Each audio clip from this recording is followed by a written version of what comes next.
وقفكوا يسقى بيس عوري كرا عروتي سعوري كرا حوري سعوري كرا وأنا جلان دتك قار كودو عين تلاقوا يقام وكوا فقهاء علم أحكام تكور ما يدعى هذا وحيكون دران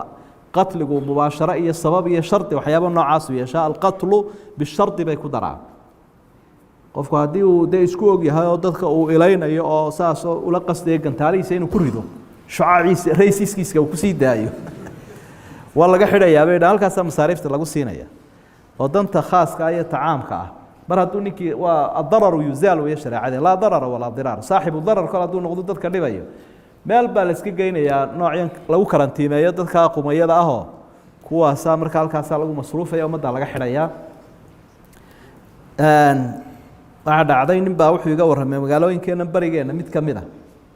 waxba lama magacaabo dadku dee waabay ku qabsana ma anaga xawrinay ku odhanay ayaa nin sheekha iga warramay waa rin dhacdo jirta qolo meel ku shiraysa ayaa qolo kale is hayeen laba nin oo ka mid ahaabaa nin ka mid wuxuu war hebelow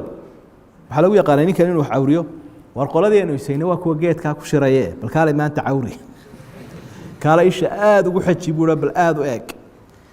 itusbuur waayahay waarin jirtay markuu dabeetana ku dhaweeyay baa uu yarin daraa kan qumayga ah wax awriyaa hore uu arki waayay maba arkaba hebel baa ku jira maba arko wasawka hebel halka fadhiya uu sharxay